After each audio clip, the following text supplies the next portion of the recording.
Hi, everyone. I'm Tanusree, and I'm assistant professor at Penn State.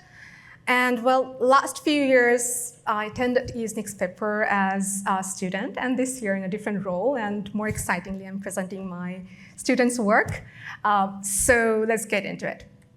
So I will spend some time on the problem and the importance of personhood credentials, and then related policies around it. And then I'll share some of the consumer feedback on this new space and some design recommendations. So just to start with, identity management, we know, has long been the cornerstone for user-facing tools. It could be social medias, gaming, collaborative tools, but yet it's still a weak spot for all of us.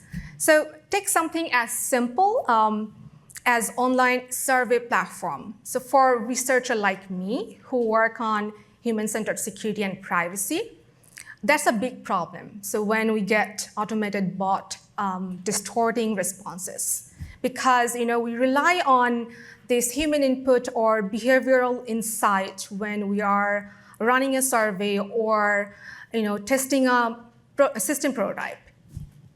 And you can also find amount of incidents where identity verification has led to serious issues like fraud in the Social Security Disability Insurance Program, SSDI, which ended up disproportionately hurting people with disabilities. So in different ways, you can see bots and bad actors have long exploited identity systems where human signals really matters.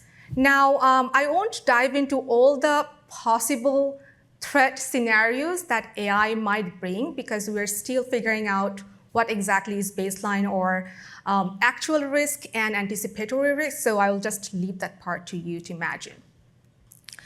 So let's talk about how we are currently dealing with this human presence online.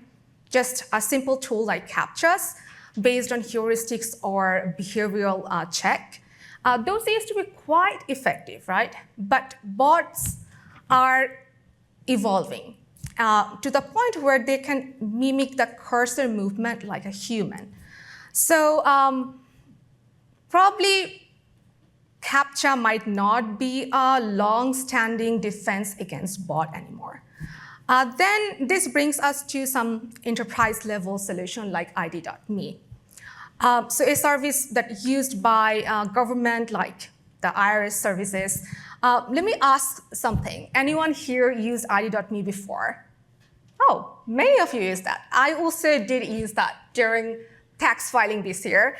And with ID.me, what really happens, you take a selfie or record yourself, do a self-service verifications, or you go through a video call with a trusted referee, trained referee.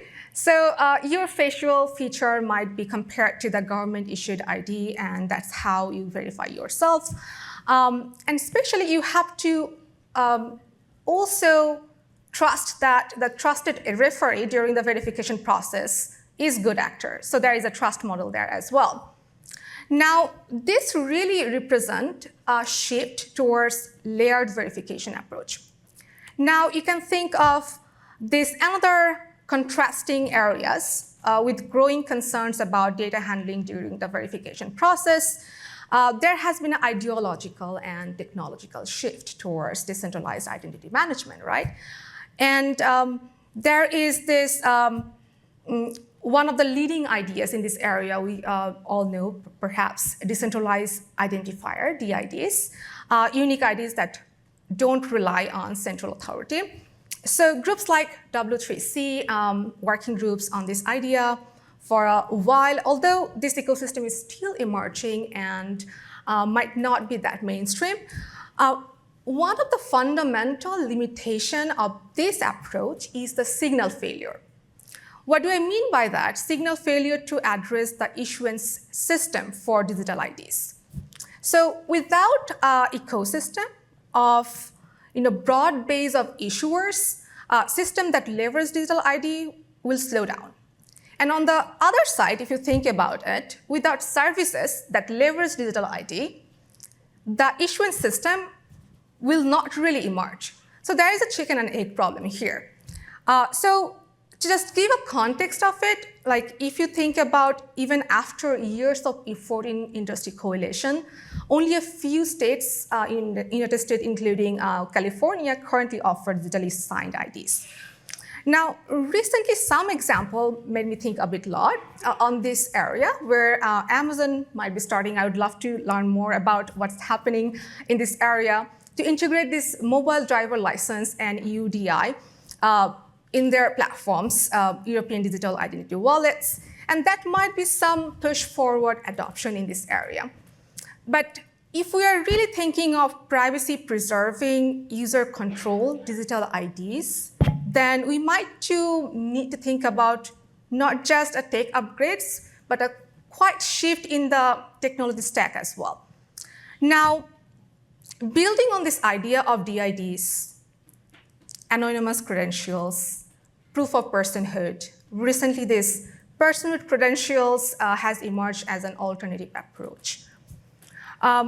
So what really happened here, unlike the traditional approach, that rely on revealing personal details, PHC is designed to confirm that you are a human without disclosing that who you are.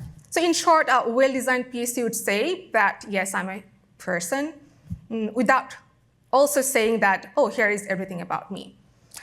So if I have to make it relevant for privacy community here, then personhood credentials is a small shift of how we think about identity, but a big leap forward in protecting privacy online. Now, a quick example that I can think of is World ID, which launched this May in the United States. And this brands itself as privacy-preserving personhood verification tools.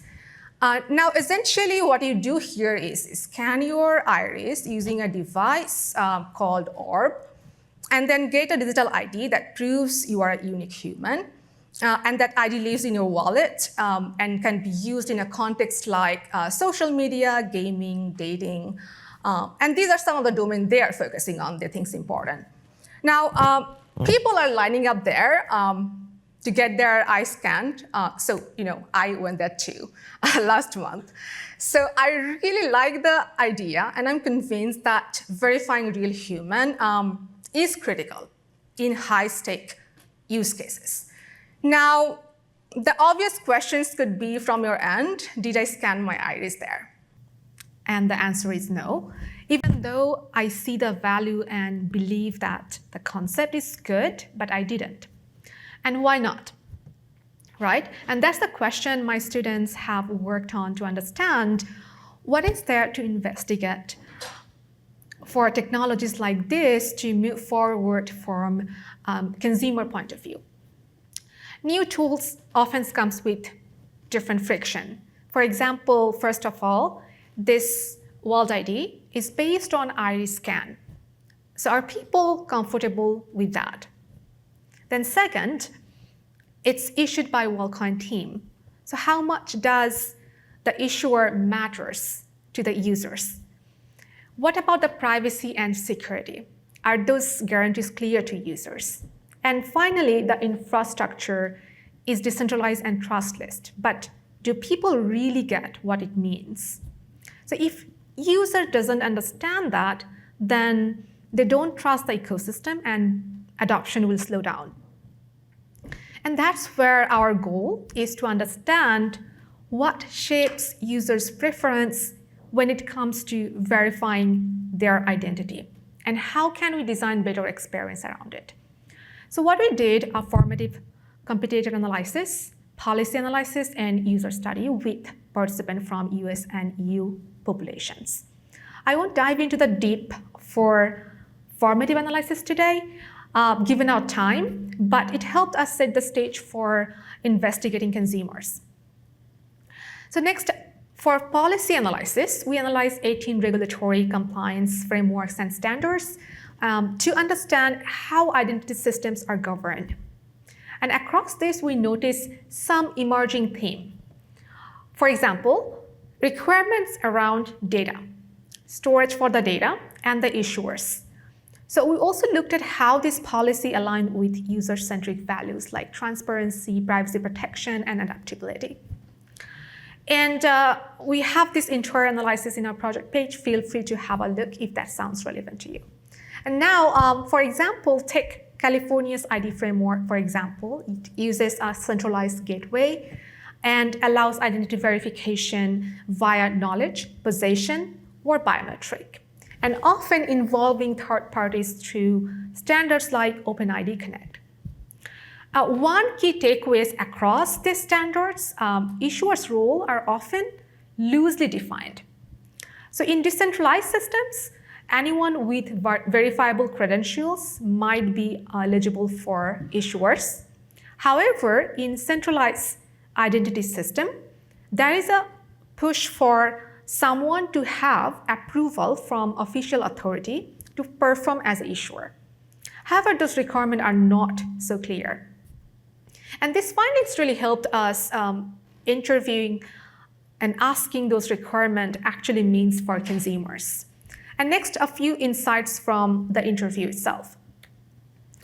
So there are some common impressions such as fairness and unknown privacy guarantee among participants. For example, an anecdote from a participant who relies on online study platforms for a main source of income. So they saw the personal credentials as a way to stand out from the bots and increase his chance of being selected for a research study. And this participant was from Prolific in particularly. What really happened is that he nowadays experienced timed out more than even before, even though he's quite active, and he suspected that this is because of automated response from bot or someone outrunning the genuine response.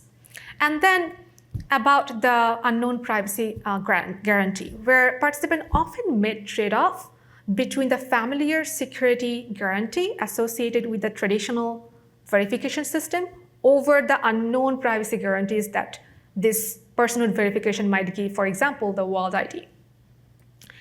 Now, when it comes to who issues the personhood credentials, trust and practicality, those are the two main factors. So this is one of the main factor PHC issuers. So here, most participants preferred government entities as issuers. That said, context really matters. For example, in social media tools, participants found government issues credentials are impractical or even intrusive. In their words, I don't want another layer of surveillance just to log into Instagram. And if verification needed for health claim or financial claim, they find nonprofit with government oversight as a good middle ground. So ultimately, you can see here that trust in an issuer was tied to legal oversight, because participants pointed out that banks and healthcare as trusted issuer because historically they are heavily regulated. And then when it comes to data used for issuing personhood credentials, participants generally grouped into two types, government-issued IDs and biometrics. So what they felt that the government IDs are revealing too much personal information containing name, address, date of birth, a lot of things. But in contrast, in biometric, they see this as a way to minimize data while maintaining security and privacy. As one participant put it, that an iris scan or fingerprint is just a marker, not all my info. But we also see a different type of preference even among biometric type. For example, fingerprint were often seen as less invasive. Facial recognition, on the other hand, raised privacy concerns, but they also have thoughts about facial recognitions as an improved technology as a biometrics.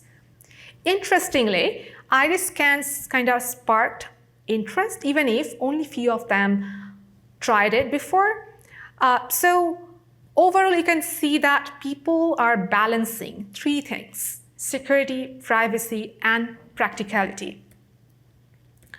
Now, in our design sessions, where we conducted the design session to find out the different type of personas among this sample. So in the design session, we identified key user personas based on the design suggestions for personhood credentials and consumer needs around it. Let me share a few of the insights that stood out to me. First of all, this group emphasized on data storage and retention, because they prefer credentials with a limited validity period. They wanted a ways to prove they are human without long-term data storage. And this preference depends on the sensitivity of the biometric data involved in the issuing process. And next persona, they focused on the value of real-time human-driven interactions like video calls during the issuance of personhood credentials, unlike static check like uploading an ID or facial recognitions. To them, a video call can offer a rich and layered approach, so it can allow the verifier to assess the environment and ask spontaneous questions to verify the person isn't being coerced. So it adds a layer of real-time human interactions. And participants from this are mostly from EU, UK, so this preference might also be based on their current experience and practices in banking onboarding process they usually do in there. And lastly, this persona is about how much power an issuer should have. Mainly they suggested for distributed trust and power distributions for this issuing process. And this approach actually adds checks and balances and spread out the controls. The way they explain decentralization here is having multiple issuers who can store and verify data in a synchronized way. And the idea is that if one party misuse or tamper with information, then others in the network can detect and flag it. Okay, so in the system level, you can imagine a decentralized ecosystem having, different type of issuers with DID to sign the credentials for users. Now, one thing there are some takeaways based on this work. One thing I'm not very optimistic is that I don't see this rolling out if service providers don't adopt personhood credentials as alternative to traditional ID verification, especially in scenarios where legal identity is not strictly necessary. And another way it could be encouraged from government to show real use cases in digital civic activities where the comments from real populations is really important. And I would say that there is a need for standardizations for secure and reliable system implementations, particularly for issuers, data and issuance system. And for developers' point of view, it's really, really important to have guidelines for required and suggested tech stack to focus on if they are to integrate, personhood credentials in their current business models. With that, conclude my presentation.